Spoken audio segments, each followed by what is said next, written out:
And I'm just curious as to what you saw last week, in that we've heard so much about how deep the interior linemen are, the pool of interior linemen available, and maybe how you think the Bears should approach this draft. Should they be worried more about free agency or the draft in terms of filling those needs on the offensive line? It's a great question. I spent a lot of time thinking about it the last week as I've looked into the pool of free agents specifically. And unfortunately for them, this is a year where there just isn't as much depth on the interior of the offensive line as there are in some other years. If you look at free agency history, especially in the modern CBA, so since 2011, interior offensive lineman is actually one of the best positions to seek out in free agency. There's typically inventory, and the hit rate on those spots is better than it is a lot of other positions.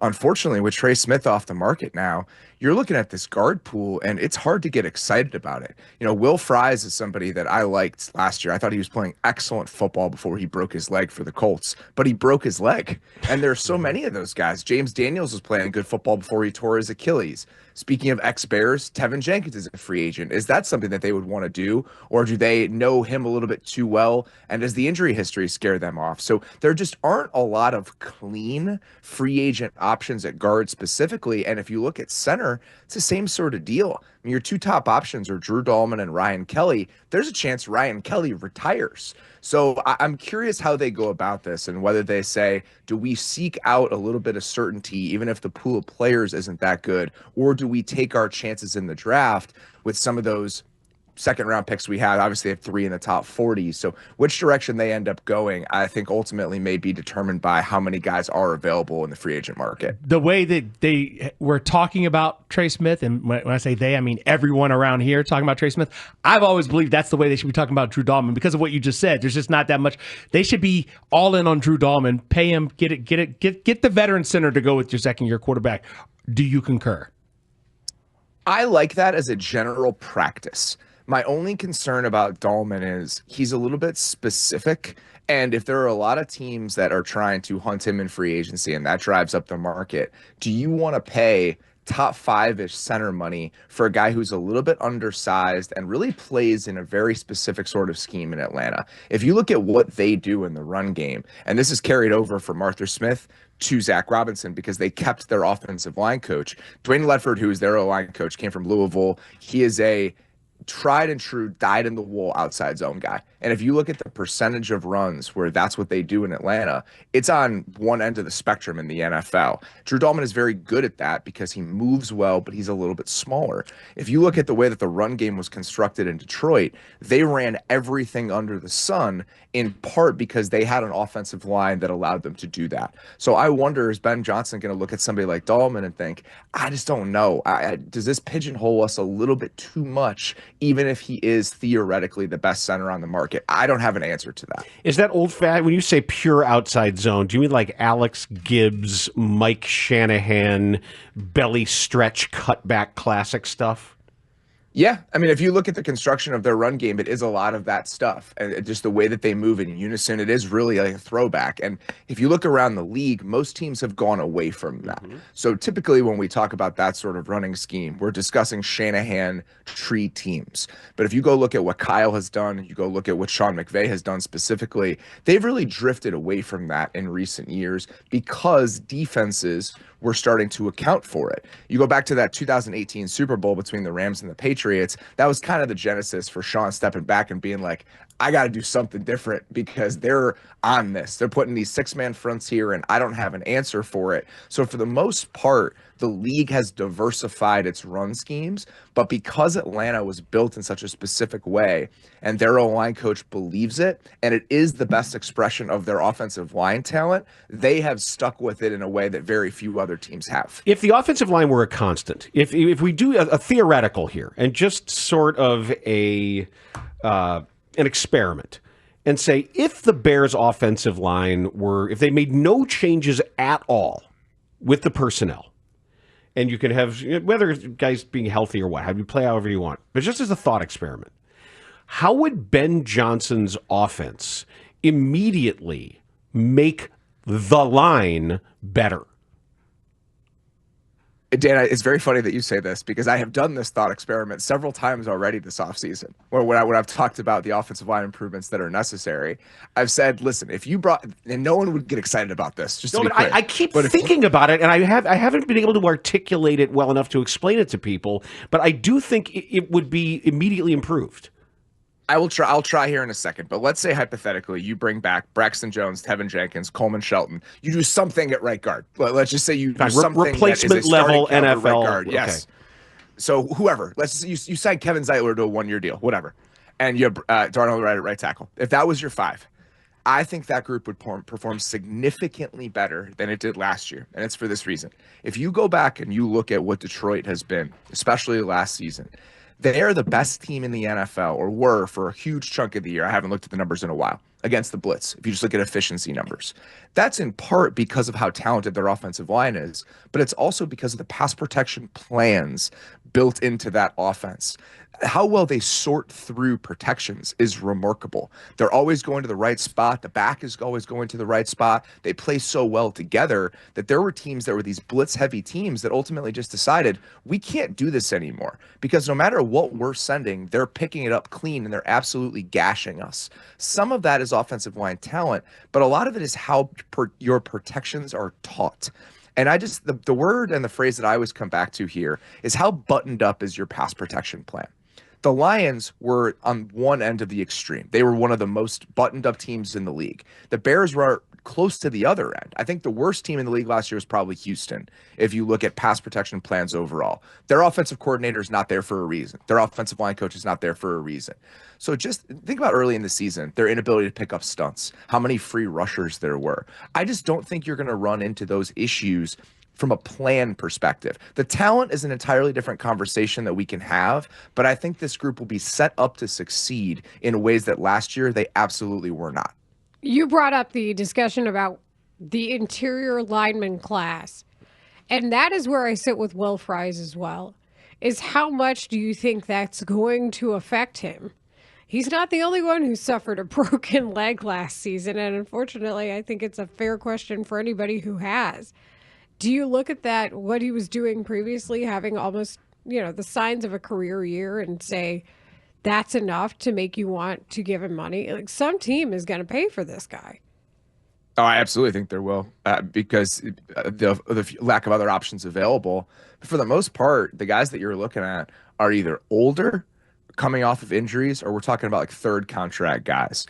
The way that you want to spend in free agency, for the most part, is you want to pay modest prices for second contract players where you can catch them as they're coming into their prime. And if you look at the interior offensive line market specifically, Dalman and Fries are unique in that they fit that profile where a lot of these other guys don't. So I absolutely think there will be a market for him, especially in a world where Trey Smith isn't going to be there. If a team isn't willing to pay $22 million for Trey Smith, they're going to move on to somebody like Will Fries, I think. And so I feel like we'll see multiple teams calling because he might be the best option available at the position now. Looking at the way this draft is set up after being at the Combine, did you take anything, or I guess what was your biggest takeaway from the Combine and what you learned about this year's players overall? I think the same drumbeat that a lot of people have been banging. I come late to the draft every year. I'm usually pretty open and honest about that. I don't watch much college football during the season. I work with Dane Brugler at The Athletic, and so when we are doing the show in the off season, I just essentially let him cook for 2 months. So my involvement in the draft is typically a little bit delayed. But in talking to people about just this pool of players specifically, I do feel like it's very, very, very top heavy in the sense that we got 2 guys at the top. And after that, you could talk to 20 different people and they would have a different third overall player on their board. And that extends all the way through the top 10, and even from 20 to 50, it seems like there's a lot of homogeneity with this group. So I think if you're a team like the Bears where you've got several picks in that range, you're probably going to get a similar quality of player at 40 as you would at 20. And I think that's generally the consensus about what this draft looks like. There are going to be a lot of players that form what I like to call the connective tissue of the roster. Rotational guys, your third defensive tackle. And I actually think that's a good thing for this Bears team specifically, because those are the exact types of players they need along both fronts. And you hope with those 3 picks up near the top, they can find those guys. You do a tour of every team's training camp. And every team is strong, but thank you. Okay, almost every team. The teams that you really want to get to, which is, I would say, 2/3 of the league.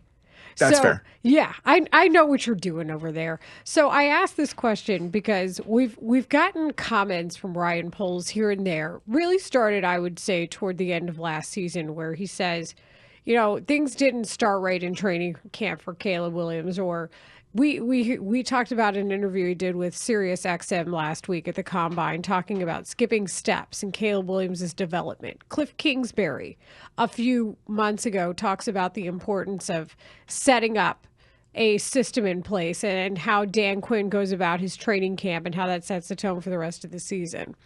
And I ask you this because I think, in your opinion, knowing what you've seen in training camps, Ryan Poles made it sound like he was a spectator when it came to being able to stop maybe some bad practices that were starting to take shape. I ask how much power he would have had in those situations. And then also, what have you seen in a training camp where maybe you're saying, this isn't going to end well? I don't know if it's something you can tangibly see. And I think what he's referring to there, I don't know if it's necessarily these horrible practices that got out of hand. I think that there's just a difference in approach with some of these teams and how they want to feed an offense to a quarterback. That's my assumption of what he's talking about. And I think you can look at that in a few different ways. First of all, is just how much you're putting on a quarterback and how fast you're doing it. One of my biggest concerns with the way that the Bears offense was structured last year, you could see it in week 1 and 2, all the stuff they're asking him to do at the line of scrimmage, all of the checking, all of the no huddle stuff, the protections that he's changing, it just felt like they threw everything at him and it was sink or swim. And I can understand an argument for that because the long-term benefits are there. But one of the biggest takeaways I had at the Combine this year, I usually spend my Combine time talking to coaches. Over the course of the week, everyone's there. So I try to talk to between maybe 10 and 15 coaches. Some I know, some I don't. And it's really just picking their brains about not only this year's draft, but just where the league is, how they think about certain things. And something that came up multiple times when I was talking to some of these lower level offensive assistants, these younger assistants who are maybe a little bit more forward thinking in how they're looking at their jobs and what they owe to the players. There's an obsession in the NFL right now with some of these younger coaches with teaching methods. How do I teach players and why do I teach them that way? And if you look at the teams that I think do a very good job of this, the Vikings are a perfect example. If you listen to Sam Darnold, I talked to Sam last summer about this, the way that the offense is taught to him, the Vikings are incredibly intentional about the sequencing of how the offense is taught to players. There's a rhyme and reason behind it. You build in very intentional ways and for specific reasons.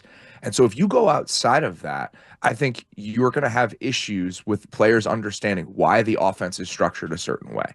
And I wouldn't be surprised if that's the type of thing that we were talking about with Caleb Williams last year and what Ryan Poles is discussing. And I also wouldn't be surprised if it had the exact opposite feel with Ben Johnson this year based on conversations I've had with Jared Goff, but also just understanding the way this offense and the way that this staff is thinking. Then let me ask you this question based on those conversations.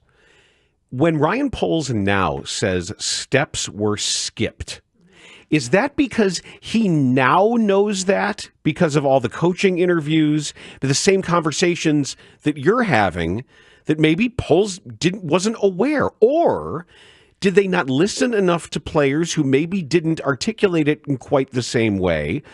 I would love to know when they realized this wasn't there, beyond the outcomes, beyond the play on the field, and then how can they have something in place that is built in to alert them if these things ever were to happen again? It's a great question, and it's one that I have no idea. Like, I have no idea when they realized it. I have no idea when they could have stopped it. I would love to ask Ryan Poles that. Like, what were the steps? When did you notice those steps were being missed? I'm sure that he's been asked those things and has dodged them well when asked about it. But I feel like you're going to see it. For example, I was talking to an offensive coach last week. We were talking about Caleb Williams. We were talking about the Bears. And he was studying the Bears free agents, so he had gone back and watched some of their offensive tape. And he just said he has no idea where he's supposed to look at the beginning of a play based on what's happening pre-snap. His eyes are in the wrong place. And that's those are the building blocks of how you're supposed to feed an offense to a quarterback. So those are the steps we're talking about. Whether or not Ryan Poles recognized that step was being missed on August 15th or on November 15th or on February or January 15th, I have absolutely no idea, and I'm not sure we'll have an answer on that. All I heard was you are us and we are you, because I think we're all in that same bucket trying to figure it out and drowning in. And this is the thing, when you look at a guy like Ryan Poles, the assumption is, I mean, this is my assumption anyway, is that he's going to get a contract extension now that they've got a new head coach in place. And I don't know that they're out of trouble yet. I don't know that they're in a safe place yet with Ryan Poles, because I don't know what to expect from him going forward. But I do know that Ben Johnson's getting paid a lot of money and will have a lot of influence, and I'm kind of leaning into that. Is that a fair way to look at it, Robert? I think so. I think that the biggest issue with Ryan Poles' tenure to this point is the coaching decisions. And I do think that they have given themselves the best shot to fix that. This is what I would have done a year ago rather than bringing Matt Eberflus back. And the year that transpired between bringing Eberflus back and now was painful. But if you can talk yourself into this being the right solution, then it becomes a little bit less painful. The other part of the Ryan Poles era that has frustrated me the most, and I think it's been a mixed bag to say the least, is that he gets fixated on these ideas of, I need to have this guy. I need to have this guy. I wanted him and I need him. The Chase Claypool trade is part of that. The Montez Sweat move is very aggressive. That has worked out to an extent, but if you look at everything they gave up to get Montez Sweat, he better be a really good player. And I think that happens even in little behind the scenes moments where we're talking about the top 10 of last year's draft, and he's trying to trade up for Rome Odunze because he can't bear thinking about life without having Rome Odunze now that he's imagined it. And so I think that those moments are an indication of a general manager who's ambitious, but also maybe a little bit young and a little bit aggressive. And so hopefully you learn some lessons about that moving forward. But those things become a little bit less important.